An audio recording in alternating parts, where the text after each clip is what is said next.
There we go. All right.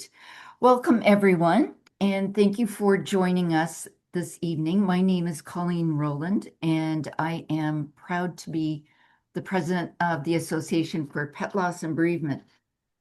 It's a pleasure to be here this evening to moderate this webinar on such an important and, yes, challenging topic. Joining us tonight are Dr. Jacklyn Ellis, applied animal behaviorist and the Director of Behaviour at the Toronto Humane Society. Dr. Ellis earned her PhD in animal welfare at the Atlantic Veterinary College at the University of Prince Edward Island, where she conducted research on methods for reducing stress in shelter cats. Her work has been published widely in peer-reviewed journals, and she has presented at many national and international conferences, particularly on feline stress and elimination behavior. Dr. Ellis recently authored 2 chapters for a new edition of the leading textbook on the behavior and welfare of shelter animals. I'm pleased to introduce Dillon Dodson, Director of Social Work for the Toronto Humane Society, and also the Vice President of our partner organization, the International Association for Veterinary Social Workers. You may remember Dillon from our last webinar on the human face of shelter and welfare work. Dillon holds a Master's of Social Work from the University of Toronto and a Bachelor of Social Work from McMaster University. She is a recipient of the Ontario Association of Social Work's Distinguished Social Worker Award for Toronto and led the Toronto Humane Society in achieving the Purple Ribbon Award for Interdisciplinary Team of the Year in 2024 from domesticshelters.org. Dillon also has published articles on integrating animals into social work practice and frequently presents nationally and internationally to the social work and veterinary medicine communities. And importantly, Dillon also has personal experience of behavioral euthanasia. We are honored to have Dr. Jacklyn and Dillon here with us tonight. Dr. Jacklyn and Dillon will be interviewed by Courtney Wennerstrom, certified pet loss grief specialist and companion animal end-of-life doula. And she is also one of our very dedicated APLB chat room facilitators. Courtney holds a PhD in English from Indiana University, where she taught for over a decade. She has been researching and writing about pet wellness and the human-animal bond for a number of years, both as a freelance writer and a copywriter. Courtney is currently an instructor of English at Arapahoe Community College. Before I hand it over to Courtney and our guests, Dr. Jacklyn and Dillon, I'd just like to let you know that we are taping this session tonight. If you have any questions while the webinar is going on, please put them in the chat and we'll address them at the end. And as a sign of our appreciation for your ongoing support, tonight we're going to be giving away 2 APLB t-shirts. They're absolutely phenomenal. Something that we normally only make available to our volunteers. Dr. Jacklyn, Dillon, and Courtney, welcome to all of you. We're delighted that you came to talk about this topic tonight. Courtney, over to you. Thank you. Thank you so much. Thank you first to everyone who's here. We really appreciate you showing up. We know, and of course to our rock star guests, our absolute rock star guests, we're so happy to have you. And we are very aware that this is an incredibly challenging, to use Colleen's term, topic. It's highly emotional, it's highly charged. And so what I just want to start by saying is that at the APLB, we strive really hard to create spaces of deep empathy for situations like this. And so it is in that spirit and in honor of Murphy, who we will talk about, that we will start this webinar. So yeah, again, thank you for being here. I think the first thing we should probably do is get to try to get some basic working definitions of what behavioral euthanasia is and isn't.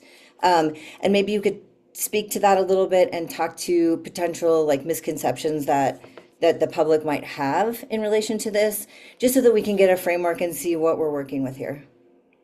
Sure. Typically, when we're talking about euthanasia, there's sort of three types of euthanasia that are conducted. So the first is your kind of boilerplate standard medical euthanasia, which is when an animal is euthanized because they have something medically wrong with them that is irredeemable with reasonable strategies, at least, and the animal is suffering. So then they're euthanized for something along those lines. So balcony fall is not an uncommon one, something along those lines. Um, then we have behavioral slash medical euthanasia. So that is typically when an animal has a medical condition that we are unable to treat due to the behaviors that they're exhibiting. So, for example, we're able to treat diabetes in cats, but we're not able to treat diabetes in unsocialized cats, right? We're not able to give them the glucose, test their blood glucose levels, nor would it be ethical to try to put them through something like that at that frequency. So that would be a medical slash behavioral euthanasia. The type of euthanasia we're primarily talking about tonight is just straight behavioral euthanasia. So this is when an animal is euthanized due to the behaviors that they exhibit. So there is sometimes a medical component of those. It's very difficult to diagnose those types of things. So maybe they have a neurological issue, but often it's unknown, or it's simply a learned behavior, or as a result of some sort of trauma earlier in life, or genetic. Sometimes there's aggression in dogs is a very genetically heritable trait. So it would be euthanasia due to behaviors that are being exhibited by an animal that are incompatible with living with humans. So often they're just very unsafe to be around. Or it is behaviors that are associated with their own welfare being quite poor. And often it's both. Honestly, a dog or cat that's very aggressive is not usually a happy dog or cat, right? So it's often both of those things at the same time, unsafe and suffering. So psychological welfare is so ingrained, so enmeshed with physical welfare. So often when we talk about behavioral welfare, we're kind of implying that there is no health component to it. It is strictly behavioral, but there is, of course, always going to be a health component. If you're anxious, you have tummy troubles, right? You're going to maybe have trouble below. I can't believe I'm saying this in a webinar, but there's always health implications associated with certain mental states that do lead to certain behaviors as well. But we are euthanizing due to the behavior that is the behavioral symptoms of whatever's wrong with them. I think that is a good place to start. I think it's super important for people to understand that psychological, emotional, medical, physiological, all of those things are deeply intertwined, right? Absolutely. So sometimes I think it's even hard to parse them out and really understand. I don't know if you could, right, at certain times. Yeah, I don't think that it's helpful too sometimes, right? I think that it's possible to parse them out, but they're being parsed out into categories that are constructs, right? Like they're kind of made up by us to help us understand different topics in different ways and to categorize them in our minds. But ultimately, they are all intertwined, and it's kind of a false categorization, a false separation. They are so deeply entwined. And you had also asked, what are some false misconceptions that people might have about it? And I think one thing that I always want people to remember is that it doesn't mean that we've failed the animal necessarily, right? I think people often that's the one biggest thing that I hear from our staff at the shelter if we do end up euthanizing an animal for behaviors. They say, we've failed them. But I think that euthanasia is a treatment. It is a tool that we can use. It's not a treatment that we reach for quickly or the first thing on our list, but sometimes it is the appropriate treatment for an animal that is suffering in a way that we are unable to alleviate. And so thinking of it as our failure is thinking of it as automatically wrong, but sometimes it is what is right for an individual case, for an individual circumstance. And so thinking of it as a failure, always trying to find the blame is not the right way to look at it. Sometimes we can look at specific cases and say, oh, it was because this dog was trained with a shock collar that they learned these bad behaviors. They were always shocked every time they growled. In training, we always say never punish the growl because a growl is a good thing. We want the animal to warn us it's going to bite before it bites. If you punish the growl, sometimes they go straight to bite, right? So sometimes we can say, looking at their history, this animal likely does this because their growl was punished too much. But sometimes we don't know. And sometimes it's not because we know their entire history and there's not a clear thing we can point to like that. In some cases, it's just the animal's not wired right, or that they have such a genetic predisposition to exhibit this behavior that trying to find something to blame is not helping the situation. All we can do is look at what's in front of us and see how we can move on from there, what the appropriate course of action is. And sometimes that's behavioral euthanasia, and there's no blame required in that situation, and we've failed no one. I think that's a really poignant point because as a pet loss grief specialist, what I hear in that phrase is very much we feel so guilty, all the guilt that they're carrying, right? We failed. And so that's just code for the incredible guilt that shelter workers are carrying. And I want to address that in a little while, but I just wanted to, because it's so important, I want to be able to spend a little more time, but I wanted to lay a little bit more groundwork, especially for people at home who might not be as familiar with shelters and rescues or how they work. We talked about last time with Dillon on the webinar that we had on the human face of shelter workers or of shelters, just how nuanced shelters really are and how they're very complicated in ways that a lot of times just people don't realize. So I thought it could be helpful just to take a step back and for both of you to sort of explain your roles and how you ended up working so closely with dogs who might have behavioral needs in the first place. Sure, I'll go first and then Dylan, I suppose. Gosh, I guess we'll just go with I always wanted to work with animals. I remember even in grade 2 taking out a book from the library on cat behavior and being like, I want to study cats one day when I grow up. And I'm one of the lucky few who actually got to do that. And I managed to study my PhD working with shelter animals. And I knew that sheltering was definitely a field I wanted to be in. That's really a place where you have the ability to make a huge difference. So my background is primarily in cats and monkeys, oddly, but now I have transitioned to working with dogs, guinea pigs, rabbits, chinchillas, really any species that comes through our doors. Of course, it is primarily cats and dogs, and I will say that cats, when they have behavioral challenges, it is often they shut down on themselves, versus when dogs have behavior challenges, they often are lashing out at the world, whether that just be from, being a goofball or being from anxiety or fear. And so they really do present quite differently. So anyway, that's how I came to working in shelter. I think what's really important to say is that we're really blessed to have somebody of Jackie's experience and caliber as well in a shelter space, because it's very atypical that a shelter is able to have somebody that is able to provide this kind of oversight and care management, thinking about the enrichment qualities, the psychological health and well-being of an animal. And so, I think every shelter deserves a Jackie, but not everybody is able to be blessed to have a Jackie. So, not dissimilar. Not every shelter has a social worker, and so I am our social worker here at Toronto Humane Society, and my work. Prior to coming into animal welfare, I worked in the homelessness sector, and I have to clarify with humans who are experiencing housing precarity versus I have learned that I have to say human shelters versus animal shelters, because I have had some very uncomfortable and confusing conversations when I haven't made those clarifiers, depending on who I'm having the chat with. But anyway, I worked for about 15 years with a population that was living without basic human rights of housing, and so this meant that we were constantly trying to find creative solutions to working with individuals and the beings that they loved. And so thankfully the organizations that I worked in were looking at the family unit versus just the individual, and often those family units included animals because those are the longest standing and safest relationships that a lot of our clients had. Look at that baby.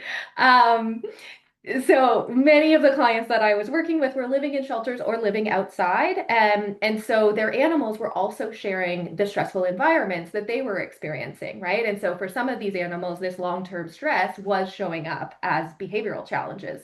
as people started to move into, and this is still present for today, but as people move into safer and more stable spaces like indoor spaces, we recognize that this has an impact on both species. So as humans are adjusting to living inside, their animals are also adjusting to living inside. And this might be the first time that human and animal unit has been together, sometimes for, the duration of that animal's life, and for many, many years or decades for some of our adults that have experiencing housing precarity for that period of time.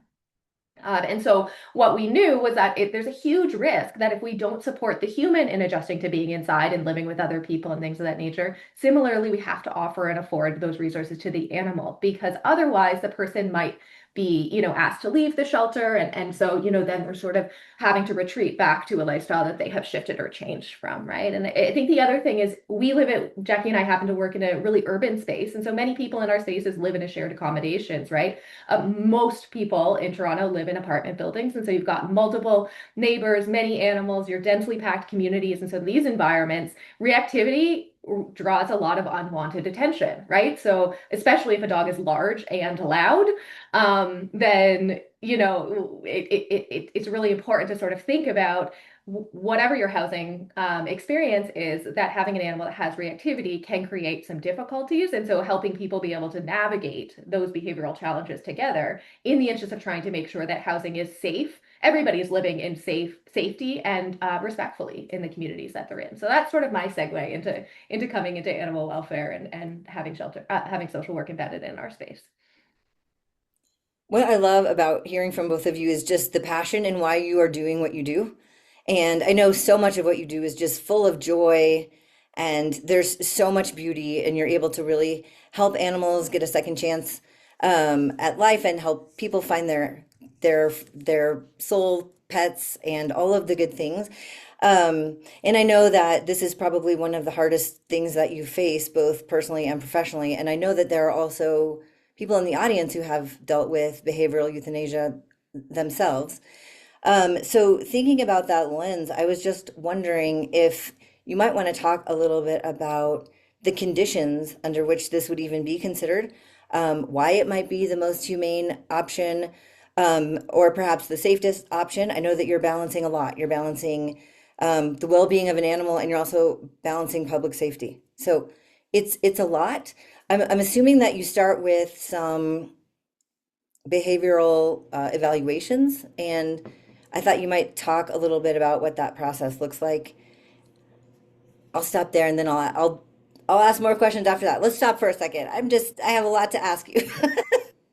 Yeah, so historically, the way that we've assessed this type of thing in shelter has been through structured behavioral tests, right? Like we try to pet a dog and see what while it's eating and see what happens, right? But in the last couple of years, it's been falling out of fashion because it's kind of unreasonable to expect that the way a dog would behave in a shelter environment is necessarily reflective of how they would perform in a home environment.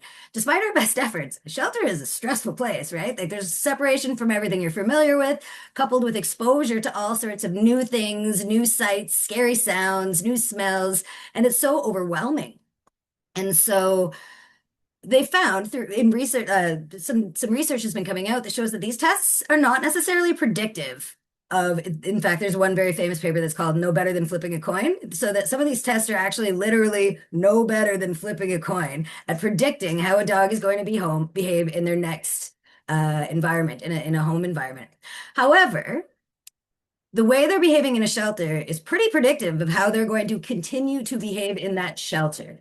Right? So we have to think about two things when we have, in terms of safety, when we're working with shelter animals, which is, do we believe that this animal is safe to place into their next home?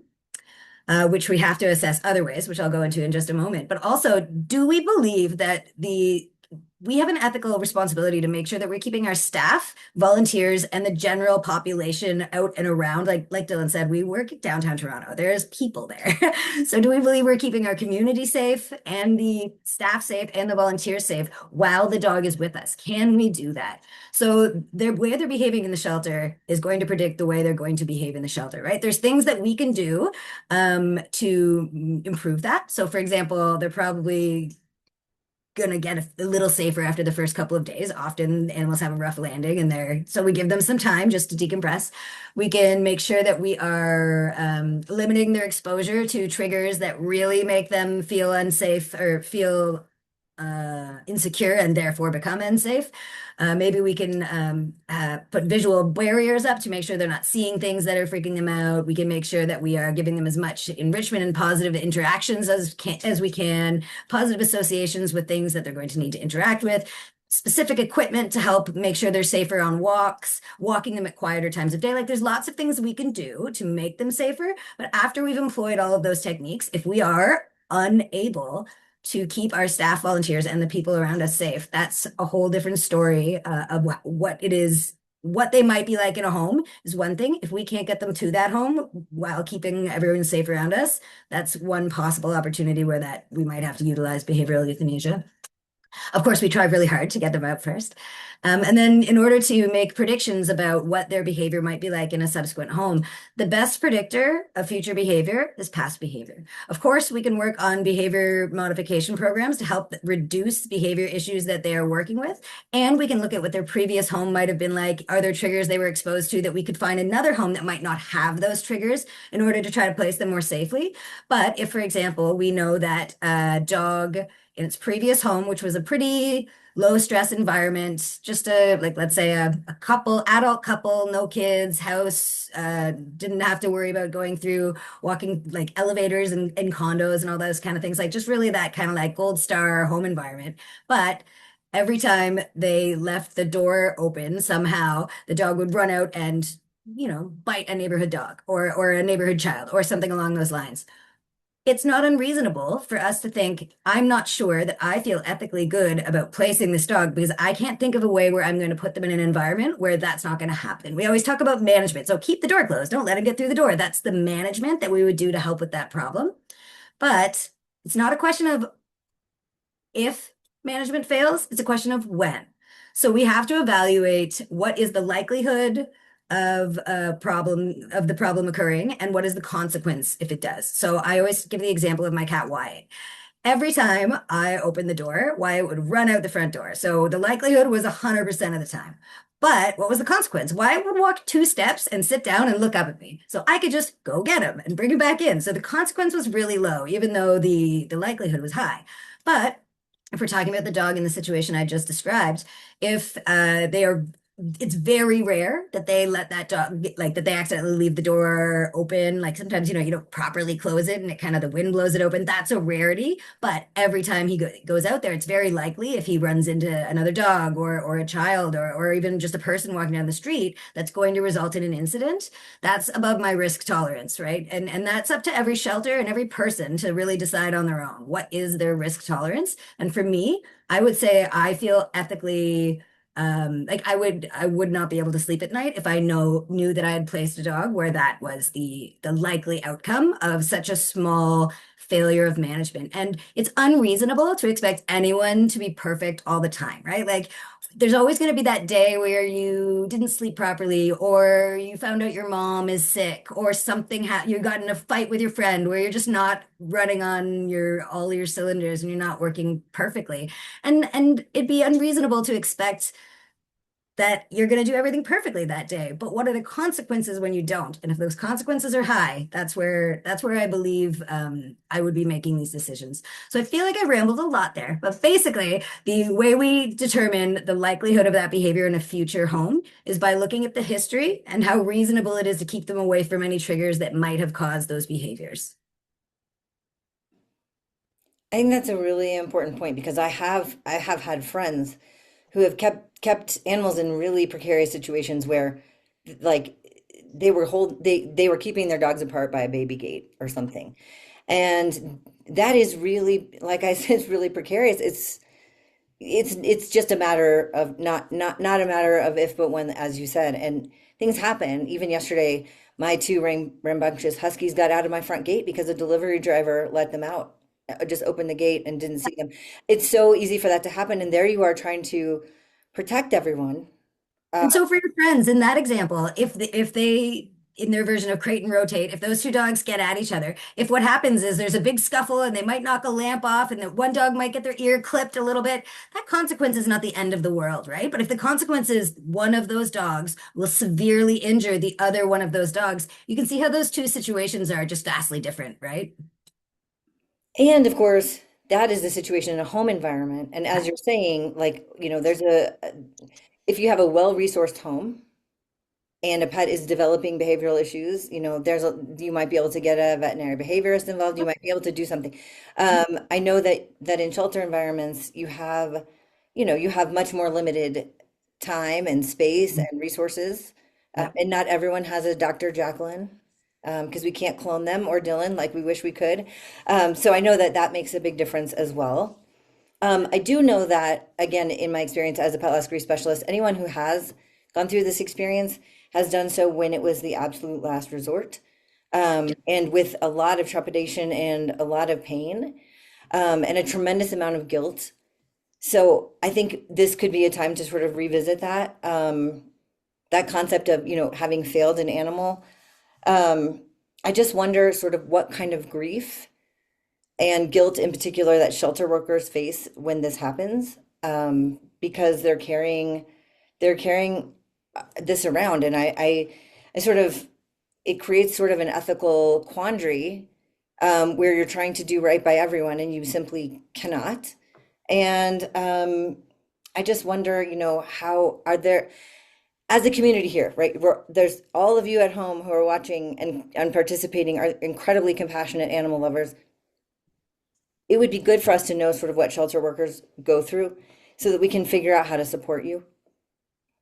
Yeah, absolutely. And I'm sure that Dillon can say so much on that topic. But first, I just want us to go back to one thing you just said that I thought was so important, and I wanted to make sure I highlighted, was that you said that in a home environment, resources in a shelter are different than resources in a home environment. And in a home environment, you might have the option to work on training in these behaviors.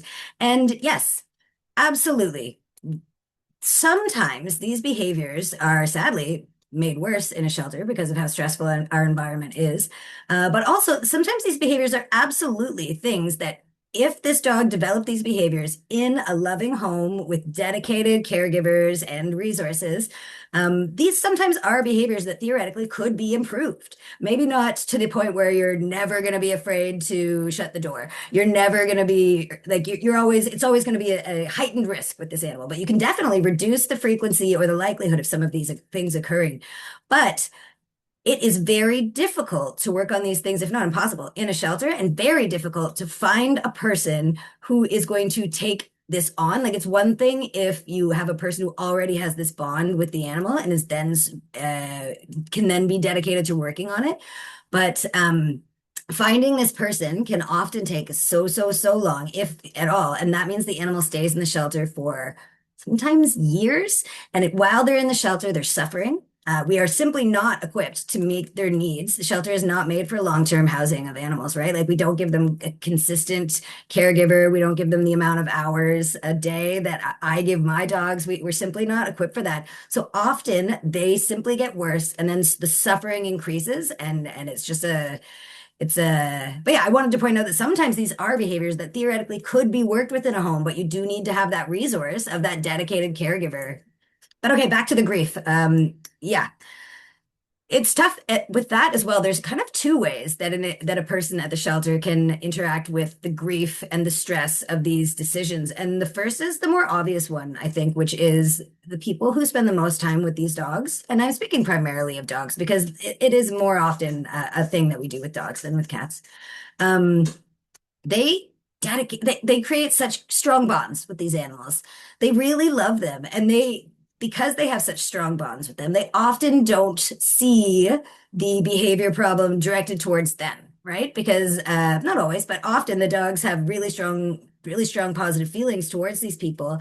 And so they'll say like, oh, but he never does it with me. And you're like, okay, but he still bit someone, right? We can't just turn away from the fact that he bit a member of the public just walking past them who was doing nothing more than walking past them. It's not like they were provoking him. They were just walking past him. And that is not a normal behavior and not a safe behavior.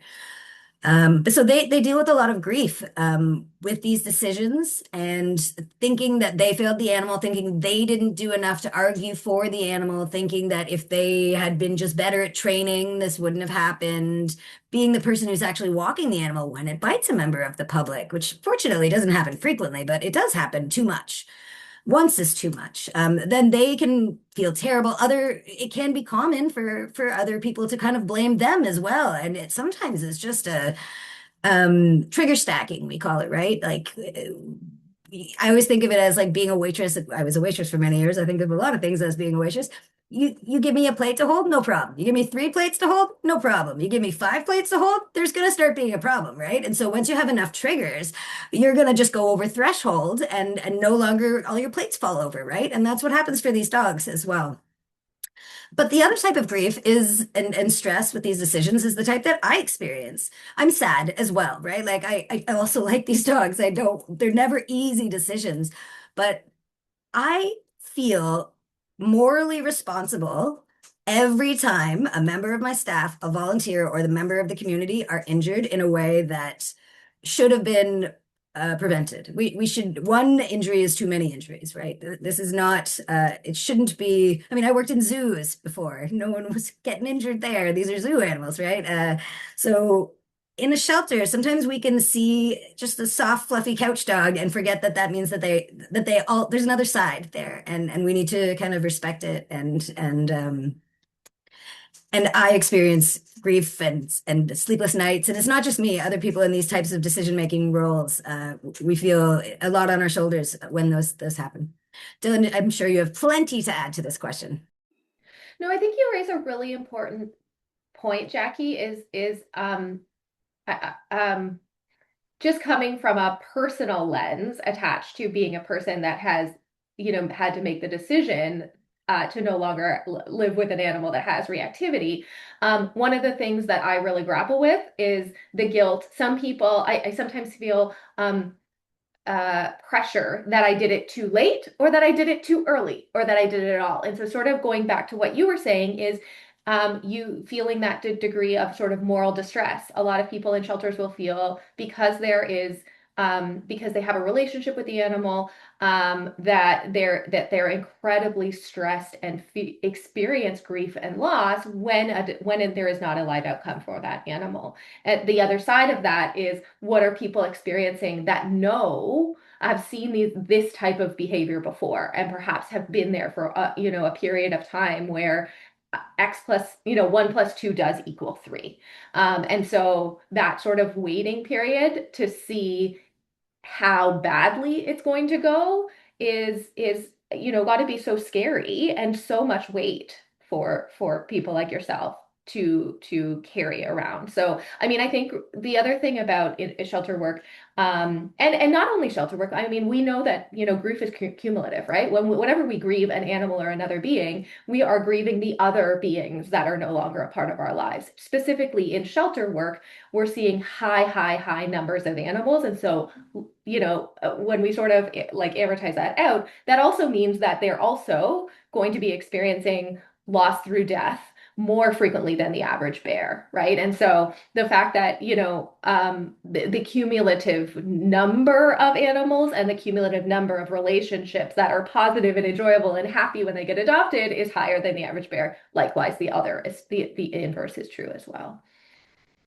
And we talked, I think, quite a bit about some of this last time as well, that it's really difficult. So thank you so much for all of you that do work to support individuals that are working in animal care spaces, because that loss is so cumulative, right? It's not uncommon in our public veterinary clinic. We have at least 2 appointments every single day that they are, moving through a euthanasia appointment, but from an owner that has decided this is the phase of life to say goodbye to their animal, right? So just that nature of knowing that those are owners that have said, my animal is ill, my animal is old, my animal is experiencing painfulness. Those are owner requested. Yeah, so the numbers are high. Another thing that I find quite stressful and distressing often is when we do manage to find placements for some animals that are like borderline, right? Unsure whether we should have pursued euthanasia. Their safety is questionable. I personally know of at least 2 cases where then we were kind of just passing the buck, right? Like the owner then did end up having to go through this difficult process and difficult decision making, and they opted for behavioral euthanasia, right? So are we simply like kicking the ball down the road or whatever the expression is there and just kind of passing this off on someone else? I think that that can be quite a stressful thing to grapple with. Well, you brought up a really good point in the beginning of this question when you were talking about just, how long it could take to place an animal that is in this situation. I've worked with hundreds of shelters and rescues, and I can tell you that it's very rare that someone waltzes in, says, I have no other pets, I have no other roommates, I have no kids, I have no one who lives with me. I am a unicorn. I want your most aggressive dog, please, so I can rehabilitate them, and I'm a dog trainer. That that's so rare. And so I think it's very easy for people on the outside to judge shelter workers and not realize, like, sure, theoretically, we would love to do that. We'd love to give this dog in particular an opportunity, but they don't exist, right?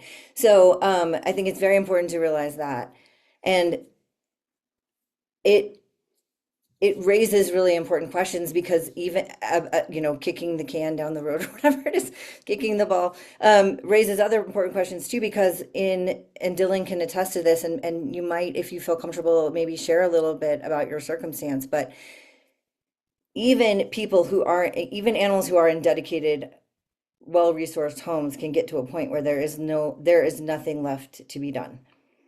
And people everyone at the APLB knows that anyone who's ever done euthanasia of any kind, any of the three you mentioned, feels a tremendous amount of guilt, just horrific guilt.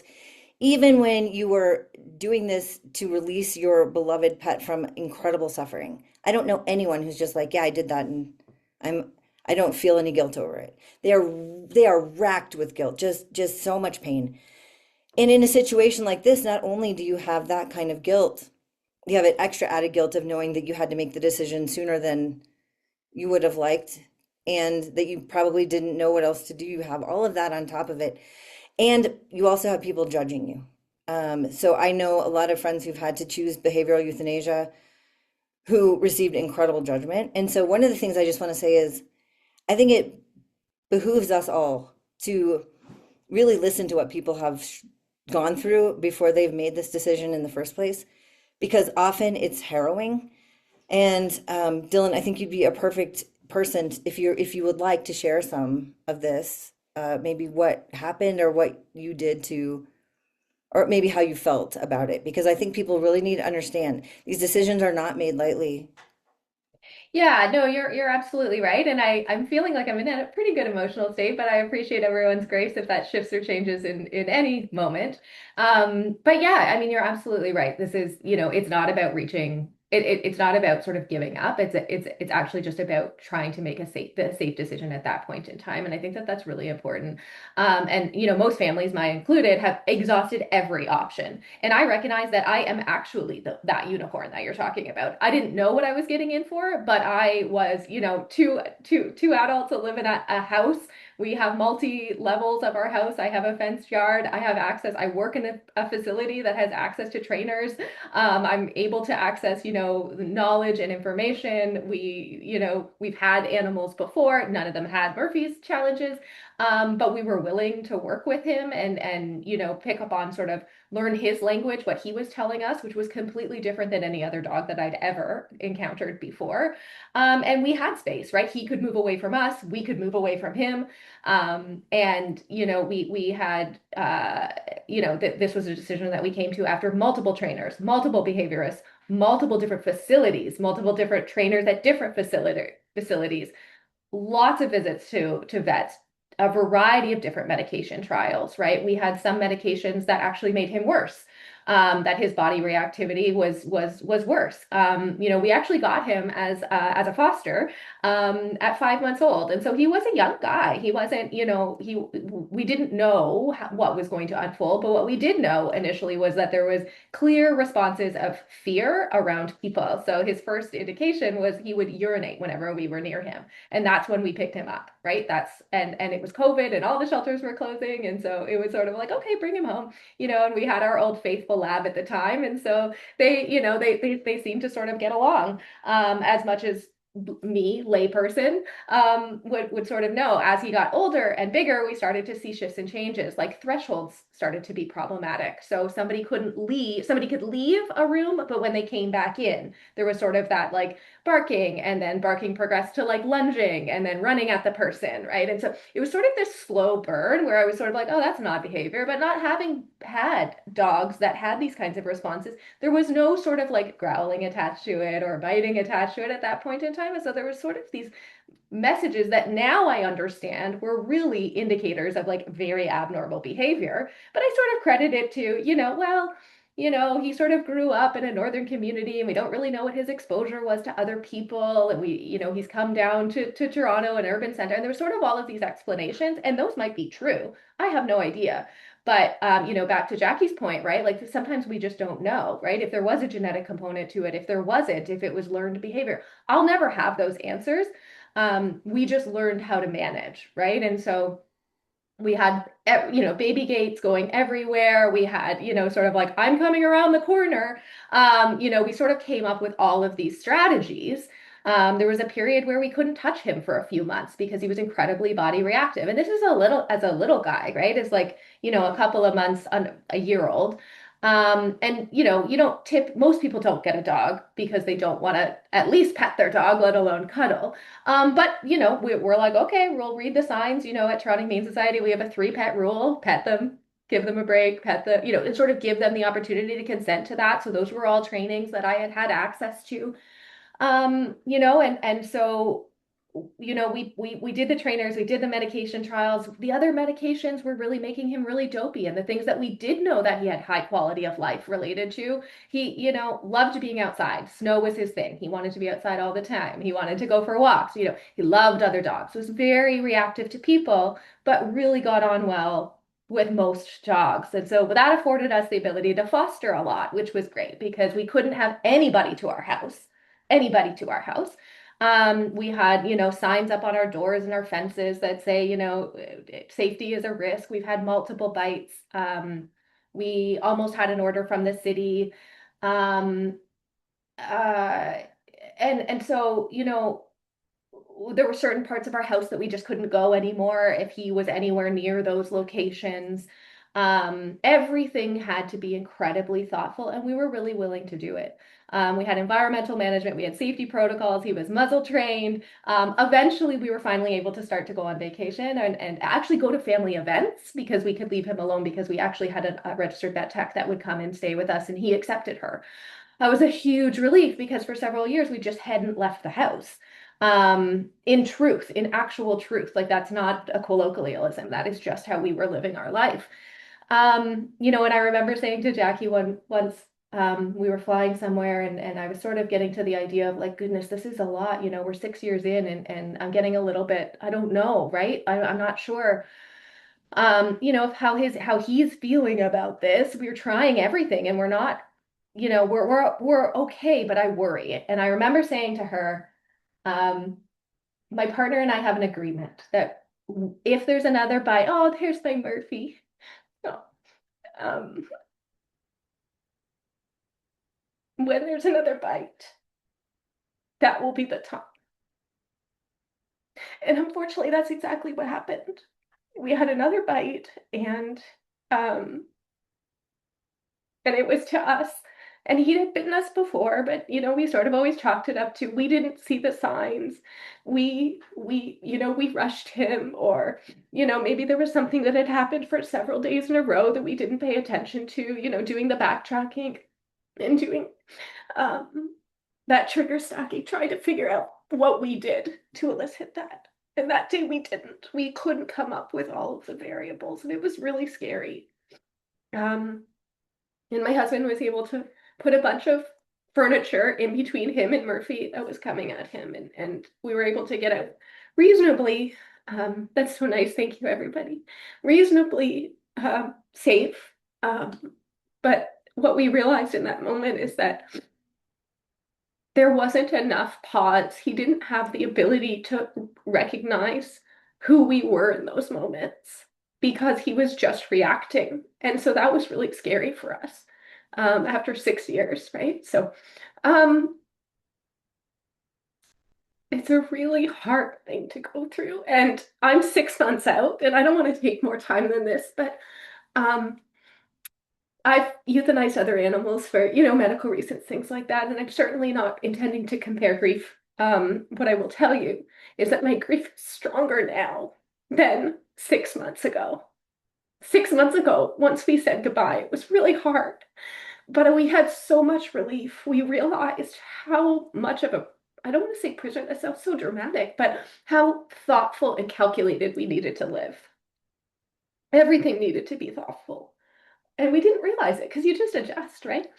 But there was relief in like, oh, I can just not turn on the light in the middle of the night and go to the bathroom for fear that I'm actually going to get bitten, right? I can just move through. I can just move through my day. And so, there was relief, but now there's just sadness. So thanks, everybody. We loved him a lot.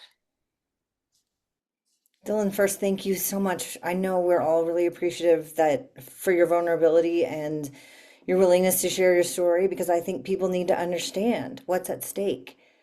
And we can't expect people to live with that kind of in that kind of situation that's so untenable and so hard and just what you did for him. I mean, you just did everything any human being could possibly do. You went above and beyond, and there's nothing left to do. I see your decision as having been incredibly humane and compassionate to Murphy as well as to yourself because it's not sustainable.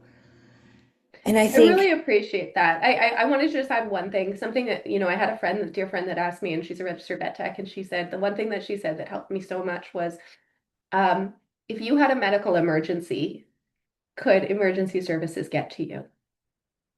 And I said, there's no way. There's no way, right? There would be a second medical emergency in that situation. And that really helped me sort of shift what environment we were all experiencing and what risk we were putting, people that were going to be maybe helpers to us if needed. Sorry to cut you off, Courtney, but that was just something that I offered. And if you're working with people that are experiencing this, maybe that question will help sort of shift the lens a little bit. he was a beautiful dog, and I know I'm glad you told that because I'm glad that you shared that piece because it is a litmus test. And it did sort of, it sounds like kind of snapped you back into reality because this process for you was so gradual and it was like you adjust to the new normal, then you have something happen, you adjust to another new normal, and pretty soon you don't realize that you're basically living this untenable life. And I think none, I mean, absolutely nobody here could say that you did anything but what was absolutely best and right in the situation, as hard as it is. So I really appreciate you sharing that because I do think it really goes to show the depth that people have go to try to give themselves and their animals a beautiful, meaningful life, and sometimes it just can't happen. And like you said, you don't know why, but ultimately, at the end of the day, there was no other ethical or possible decision. And I know there are people listening who are going through this as well. I'm sure there are a lot of people on this webinar who have been through behavioral euthanasia, and just know that we really support you here and we really support you, Dillon, and thank you again for sharing that.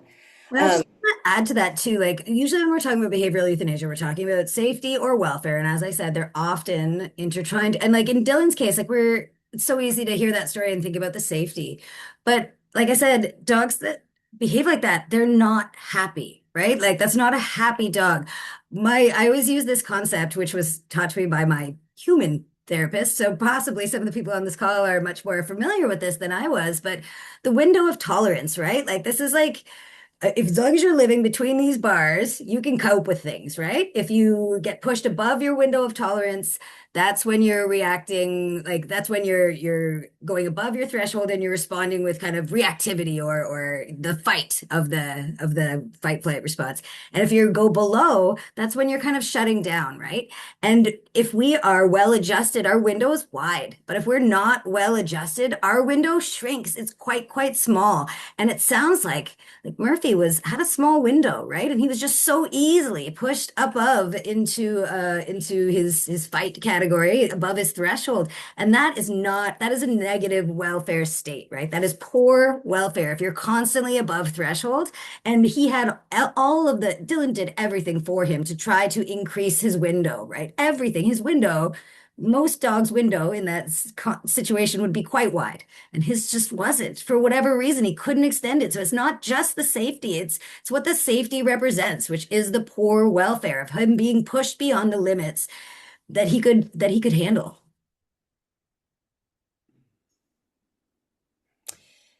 Yeah, that's so hard. And now we can honor him, and you know, please let us know if you need any more support offline. But again, thank you for sharing. That was really powerful.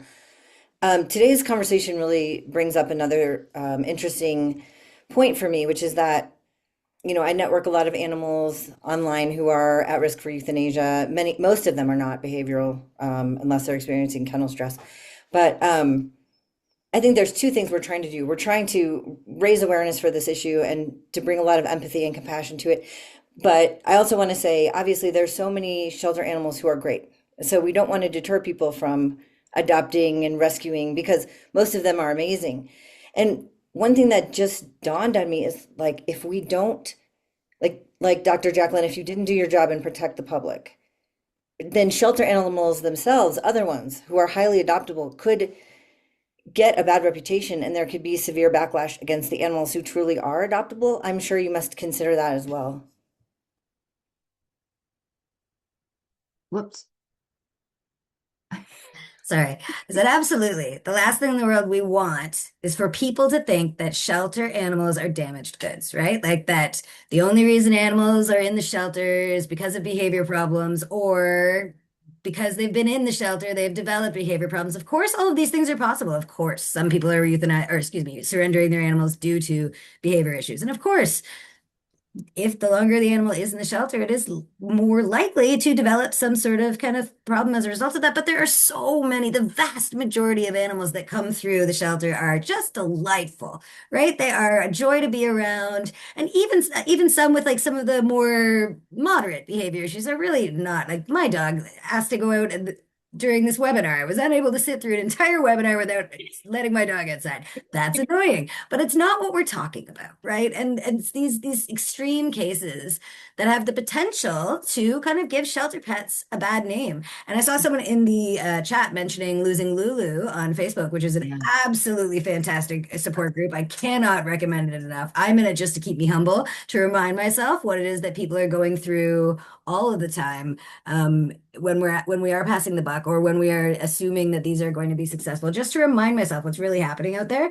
And it's not uncommon to see someone say something like, I can't believe these shelters are allowing these animals to be adopted just so they can call themselves no kill, blah, blah, blah. Like it's not uncommon to see those types of comments. Now, this is in a very specific community. It's my hope that that kind of opinion doesn't become pervasive throughout society. But the more we are placing animals that are dangerous and thinking that through these heroics, we have to save them all at what cost, right? Save them all at what cost? Yeah. Yeah. And what cost? That's exactly right. Yeah, I think I'm hoping this will be eye-opening for a lot of people because I don't think that people always realize what shelter workers are and rescue workers are trying to balance. And they are primarily animal lovers. And I think we forget that. And I think we forget that if we were in their shoes, we would be making the exact same decisions, right? For all of these reasons. So I think I know how much time do we have left? I've lost track of time. We could wind up right now and take some questions. I think we should, Are and you maybe okay? those will maybe include how we can help and what resources are available. But I would love to give the audience time to ask questions because I know people have a lot of questions. Yeah, yeah. Okay, so what we're going to do right now is open it up for questions. Marshall Neely, who is our IT guru, is going to be fielding some of the questions out of the chat.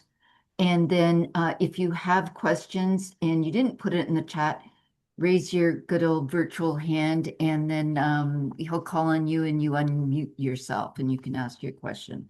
Okay, Marshall, you're on. Okay. The first question, statement and question comes from Joseph Hayden with the Humane Society for the North Bay. Oh. He says some shelters struggle with the amorphous definition of a quote unquote no-kill shelter, but we maintain that not euthanizing for space and rarely euthanizing for behavior that has already proven to be a danger to staff, volunteers, and other animals does not violate the widely accepted definition. So my question is, how do we define ourselves? Yeah, no kill. What a fun term. It's a big kettle of fish. So there's a couple of definitions for no kill out there. The one that I see most commonly is less than 10% euthanasia. And so that is so like it's so different to different shelters in different places too, right? Like what that actually means. So we are fortunate enough in this part of the world not to deal with dramatic pet overpopulation, whereas a lot of places in the primarily southern states, let's say, they have the numbers they deal with are so high. So you could say like maybe they're going to have so much more euthanasia simply for just logistical reasons. But also you could look at it the way that up here often, because we're not dealing with like super friendly street dogs, maybe we are more likely to see a higher proportion of very serious medical cases or very serious behavior cases. Oh, sorry, second kitten has appeared. And so applying one statistic to, or one kind of standard to shelters all over the place is, it's problematic. And I think that it almost encourages, I mean, it was designed for a good reason. When so many shelters had such high euthanasia rates because they just couldn't handle, they didn't have strategies to deal with the number of animals that they had to put through the system. And it's great that it has led to the development of a lot of interesting strategies. Out of the box thinking that has really reduced unnecessary euthanasias, right? Unnecessary euthanasias. But now it might be encouraging certain shelters to not perform euthanasias that might be ethically necessary. So it's certainly a complex question. And what was the actual question at the end is how do we define it? I would say, I mean, if we were to redefine it in some way, I would say really making sure that we're focusing on the kind of necessary, unnecessary, like especially with the safety angle in the question, as a part of the definition of uh, of no kill. I have seen some places where they say less than 10% euthanasia rate where for euthanasias that are not performed for medical or safety reasons. And that I think is a very reasonable definition because if you're not euthanizing for medical or safety or welfare reasons, those shouldn't happen. It would be great to live in a world where that never happened. The next question comes from Beth Sutherland. Are the tools that are available to shelters where determining whether behavioral euthanasia is or should be considered available to the mainstream, say through My Veterinarian? Yeah. So again, no, I suppose. I mean, there aren't really tools like as very clearly defined tools. Generally, they say there's some pretty common things that they say should be considered when making these decisions. So things like how predictable is it? What kind of warning signs are they giving? What is the Dunbar bite that the dog is giving? Dunbar bite scale is probably many of you, if not all of you, probably know what it is already, but it's 1 to 6, 7. I can't even really remember off the top of my head. Scale where Sorry, this is getting a little intense right now. Where it's so like a one is like a snap and no contact is made, and a seven is the person passes away. A three is like deep punctures. It's a scale like that, and so that's one of the things they consider. So there's a lot of different factors that should be considered when making this decision. At Toronto Humane Society right now, actually, we are working on developing a tool that can help make these decisions. We're trying to validate it, so it really just takes into account all of the different conditions that are supposed to be taken into consideration when evaluating the safety level of the dog, number of incidents, lots of things like that. And we're comparing them to different cases, like in a case history with a veterinary behaviorist that I'm working on, and having different people evaluate it to see if it's got validity and reliability. But as of now, it's really just kind of like recommendations. I'd make sure you're considering X, Y, and Z. And sometimes things like think about the community that you're adopting into. But no, there really isn't a great tool, all-encompassed tool at present to distribute to different environments. Shelters typically right now just think about what is their risk tolerance and how big of a risk is the case based on evaluating those criteria. One of the best tools, one of the best tools always, I think, is anyone who works in this industry and is in charge or a part of any of these decisions, join Losing Lulu, because it can really humble you. It really gives you a lot of context. It's so easy to just see one side of things. And until you see what the other side is, it can be so easy to have blinders on, really. Joseph Hayden with the Humane Society for the North Bay asks, or I'm sorry, he had a statement, seemed pretty important. We also struggle with insurance claims from dog bites. At some point, the dogs we invest a lot of time into for the purposes of trying to rehab could jeopardize our ability to rehome countless others if we lose coverage. Absolutely. And another thing that I would say, especially if the dog is in the shelter, like if you're unable to find a foster placement for the dog, uh, I often say our job is to just make sure they don't get worse. In terms of rehab, like it's not uncommon. Like I don't expect a lot for our ability to actually improve a dog's behavior while they're in a shelter. We don't have consistency. We don't have the number of hours to work on it that a person in a home would have. We are in a very stressful environment. They're constantly being exposed to the triggers that we're trying to properly desensitize and counter condition an animal to something it's afraid of or has a strong reaction to. You have to make sure they are never encountering it unless it's in controlled situation. We cannot do that at a shelter. It's just not a good environment for conducting most of these behavior modifications. And so sometimes I think that we're asked to do impossible things, or we think impossible things about. We give ourselves impossible challenges when really what we need to be making sure we're doing is making sure they don't get worse, getting them out of the shelter as quickly as possible, making sure they don't get worse, and making ethical placement decisions. Because you're right, like we should be having people. If I was bitten by a shelter dog, a different shelter, and like I was walking down the street and I would sue. They should be doing these insurance claims. Like they are in the right. You know what I mean?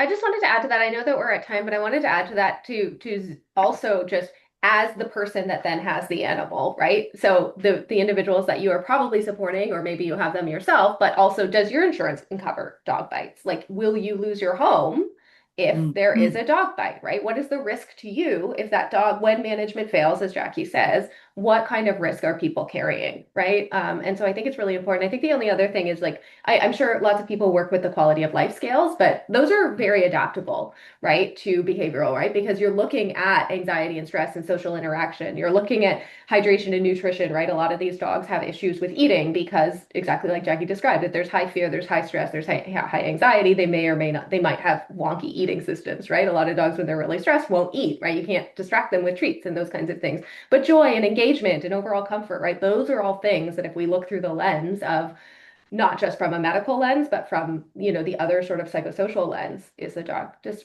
displaying enjoyment in full quality of life. I don't know if that's fair or reasonable, Jackie. I will say, so I have attempted to use several of the different quality of life scales that exist in with the dogs in our shelter, and in my experience, there's very poor inter-observer reliability. So I will fill it out, and then I'll have another Sure. trainer fill it out, and then I'll have another person fill it out, and they have vastly different scores. So and I have pretty much thrown my hands up in the air at this point. I like every once in a while a new one will be published, and I'll try it, and I'll get super excited.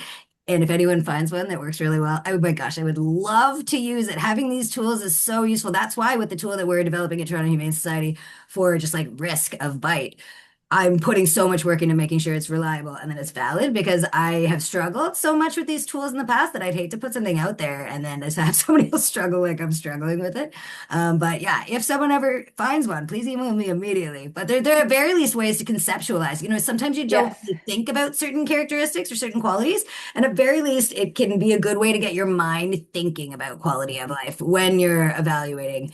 And you know what else is important? Not just evaluating the dog's quality of life, but the person's quality of life too. Both ends of the leash matter. And you heard all of the things that Dillon was willing to do for Murphy because she loved him, but you also heard her say words like prison and like what are we doing to ourselves, what are we expecting of ourselves, what are we willing to do, and should we be willing to do some of those things, should we be giving ourselves permission before it gets to that point, and making sure that we care about the dog quality of life at the expense of our own so often. And I think that that's important for not just us to think about, like not just the pet owner to think about, but for those veterinarians to think about as well. We're actually also doing a study. This sounds like I'm just giving plugs for Toronto Humane Society, it's just what I know.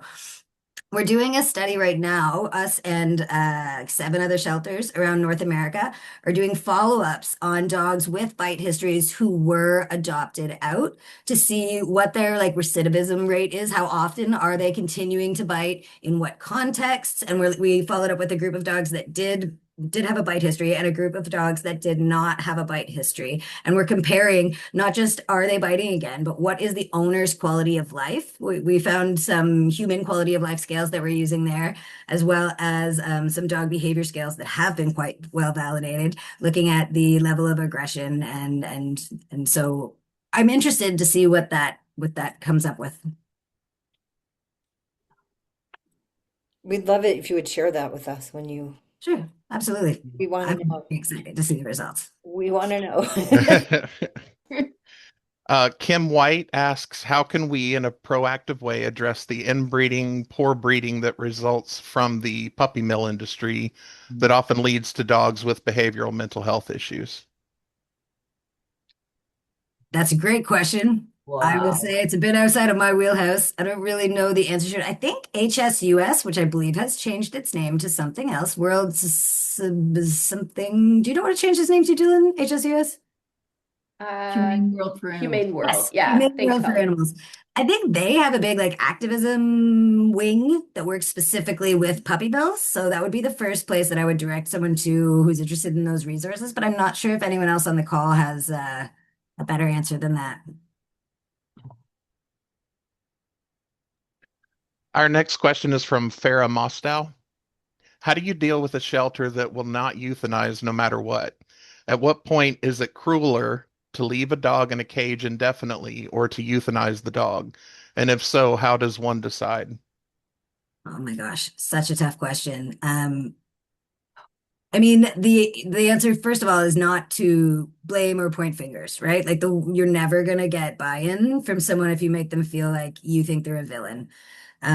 So I don't know exactly the best way to get them the information they need or to turn the tide, but I will say that in my personal experience, it is very easy. It's a slippery slope in terms of what you start to believe is normal, right? Like a lot of the people who work at our shelter will say like, "Oh, so and so is not that bad," and then they'll describe some behavior that is absolutely terrifying, and you think, well, to them this is normal, sadly, because they are seeing a larger degree of difficult behaviors. But if you describe that same behavior to, even like a person who's had dogs all their lives, but not that kind of dog, they would say, "Oh my gosh, what are you talking about?" And so it's likely that those people in those shelters that aren't euthanizing they just don't have the same kind of reference of what is normal. They've slowly been kind of conditioned to think that this is normal, this is typical. And so it's not through malice, it's just through kind of socialization of the people to thinking that that's acceptable. There's of course always going to be people that think that behavioral euthanasia is always wrong. There's going to be a segment of the population that you're never ever going to convince otherwise, no matter what. And that is a shame. But that is also just a fact. Dillon, I think we've talked about this in the past. Yeah, you have your hand up. Well, I don't know if you had a specific question, but I was just going to say, when I remember when I had that conversation with Jackie and I sort of referenced it and then I got weepy, so I lost my train of thought while I was sharing with you all. But I remember, having that conversation and saying, when if there's another bite, and I remember just Jackie's non-judgment, but also there was like intensity behind her eyes, and I knew exactly what it was because it was this is going to happen. You understand that this is going to happen, right? It's just a matter of how severe this is going to be, right? But I had I had just acclimated to living with this animal and that this was just normal. And so it was just fine. Like it was not abnormal that everything that I did from the time that I woke up to the time that I went to sleep and during sleep sometimes, because it was like, oh, what was that sound? What is he doing? Is this a problem? Is he startled? Is there, because his response was always bite. His response wasn't all of the other warnings. And so it's incredible now being on the other side of it, right? Like I talked about sort of just that immediate relief that I didn't know I was living in stress. I didn't know that I was like, oh gosh, okay, what's on the other side of the door? What is this going to feel like? Because it was just normal, right? And so I think that, as a person, you acclimate, right? When you have an older dog, you don't necessarily, unfortunately, until that dog is passed, you don't necessarily recognize all the ways that you're caring for a senior animal or an animal with a complex medical condition. You're listening for, are they slipping? Are they falling? You're listening to all those kinds of things. And the exact same thing is true when you have an animal with reactivity, is you're constantly listening for what is going to happen, trying to predict what's going to happen next. And so certainly in shelter environments, the animals that are staying are the animals that are not highly adoptable. And so they are also exposed to animals with a higher degree of, some kind of level of need. And so just like Jackie said, they've acclimated that this is the population of animals they work with. And so what seems like it is not bad is also not the animals that most people are adopting. Yeah. And the people who work at the shelter are often the ones who are the most highly trained to work with animals. And so they are often the ones who are doing most of the walks for these more challenging cases. Whereas most of our volunteers are kind of coming in and walking, those dogs that stay in the shelter for one day and then are adopted and leave. And so these people, not only the workers, not only are they more exposed to these problem behaviors, but they are more bonded to these dogs with the problem behaviors. So not only are they hyper exposed to the behaviors, but they love the dogs with those behaviors. And that creates a positive association with almost the bad behavior as well. Before we go to our next question, I just want to direct everybody's attention to the chat. There are lots of pouring of support in the chat, but not only that, there are some people that are giving some really good advice and resources and web links and stuff like that on each one of these topics that you all are covering with these questions that we're asking. So if anybody would like to check out the chat, it's not super long, but there's some really good gold mines of information in there. So just had to point that out. The next question comes from Karen Klima. Jacklyn, how is it decided that a dog will need to be euthanized? Discussed, decided in a team meeting, veterinarian ultimate authority, thinking if responsibility doesn't fall on one person, it would soften the guilt. Yes, absolutely. And that is how it's done. So we do have a policy that outlines how euthanasias are, like, not how they're performed, but how they're decided. And there's a couple different categories even within that, beyond the categories I talked about earlier. So there's emergent, so like emergency euthanasia. There's not a lot of discussion that happens if it needs to be done for humane reasons. That's just a euthanasia that's just done. But especially if we're talking about behavioral euthanasia, myself and a couple other people have a standing meeting once a week where we talk about high level cases, so that we can make sure that you don't want to wait until it's the very like start talking about it when it's too late. So we're trying to make sure that we're on top of these cases where we see these red flags as early as possible and making sure that we're doing the interventions that might help. So there's certain behaviors that you see and like often when you see behavior A, that means down the line behavior X is going to follow, but just behavior A on its own is not so bad. So we'll really focus on trying to get them out for foster at that point, or X, Y, Z, whatever our different options are for managing the case. So what we have this regular ongoing meeting just to discuss the high level cases. But once a case starts becoming extra high level, let's say, we do a full case review. Often we'll, not always, but often we'll do a consult with a veterinary behaviorist to see what their thoughts are. We also have an ethics committee that Dillon is one of the main people on. I don't know the term for your position on it, but where if we are having a hard time making a decision, or if we make a decision for behavioral euthanasia and somebody kind of wants to challenge it, they can submit to talk to the ethics committee about it to make sure that we are not overlooking any better options. And then when we do make the decision, we make sure we communicate it to any key stakeholders. So people who really walk the dogs a lot, veterinary technicians that might have a very good relationship with the dog, potential or maybe foster parents that have had the dog in their home for long periods of time. And they're all given the opportunity to say goodbye. We often have depending on the safety of the animal, sometimes we'll have a day where, everyone can bring them in McDonald's hamburgers and like even chocolate if it's right before it happens, right? So that we can make sure that we're spoiling them. And all of the staff who want it can also get paw prints of the animal as well. So there are many people that go into making the decision, many, many, many people. And I would say many hours of meetings. This is certainly, and it shouldn't be an easy decision, right? This should not be an easy, flippant decision. It should be hard. It should be challenging. And it is. And it's definitely a lot of hours, a lot of case reviews, a lot of meeting with external experts, meeting with internal experts. And sometimes the experts really are just the people who know the dog the best.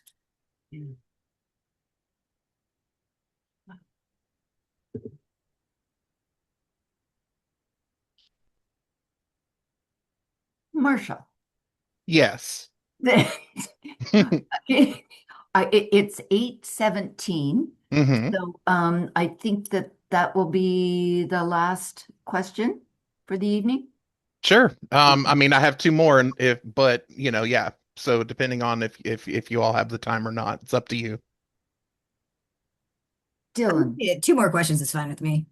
All right. Let her rip. Okay. I'm going to apologize because I'm sure I'm going to mispronounce this, but Carly Himmelman says, I am curious, when working with a person who has experienced behavioral euthanasia, do you find it helpful to share your personal experience? I'm assuming that question is for Dillon.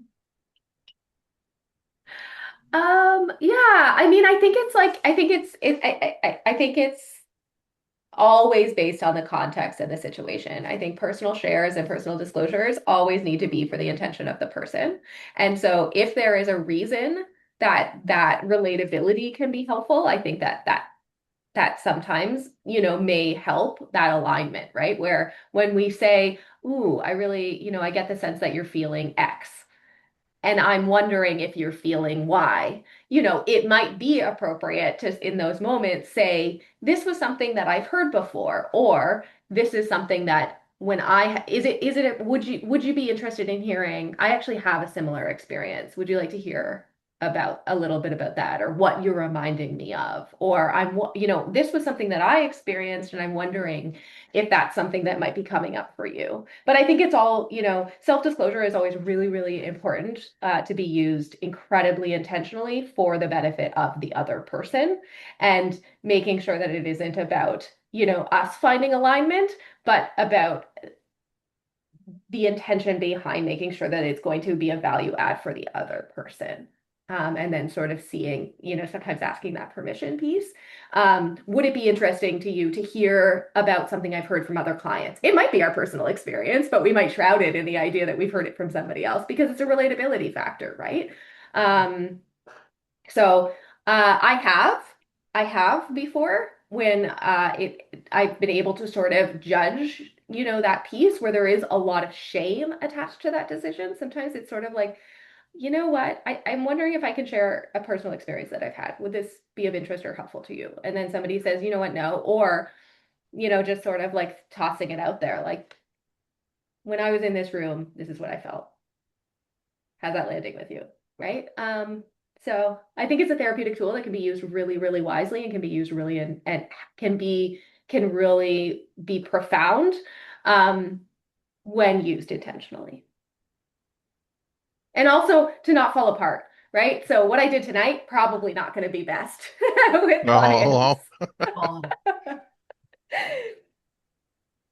Oh, Molly Sweeney says, I have 4 dogs from the meat trade, and I have bonded with 3 of them, but the one I adopted most recently still won't let me pet him, and he seems to highly dislike walks. He appears to be happy living in my home, only going in the backyard and hanging out in the living room or his bedroom I made with baby gates. How do I know for sure if he's happy? If he is or is not stressed all the time? Are there dogs who can take years to let them be touched? Okay, so first of all, I'd say, I mean, I don't know a ton of dogs that won't let someone touch them, but I do know cats like that. And I do think that there are I have personally worked with a case where the dog I had a dog who well, it wasn't my dog, but it was one of my clients' dog who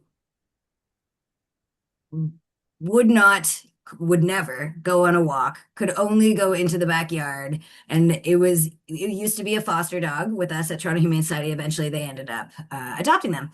And we made huge progress. Originally, this dog wouldn't even come downstairs, and like it was a very long case. Eventually, we got it to the point where he would go into the backyard, and he was very happy in the house, and he would bound around in the backyard and play.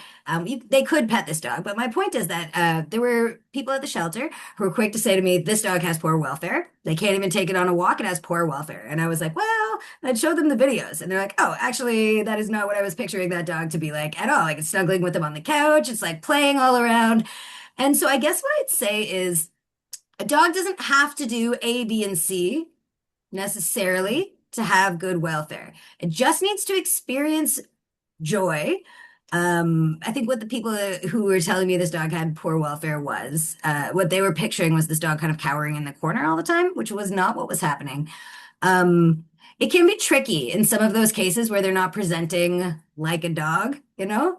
In order to know for sure, I mean, that's a difficult thing. One thing you could do is consult with a veterinary behaviorist or cheaper, a behavior consultant. So preferably someone who's certified through like IAADC or something like that.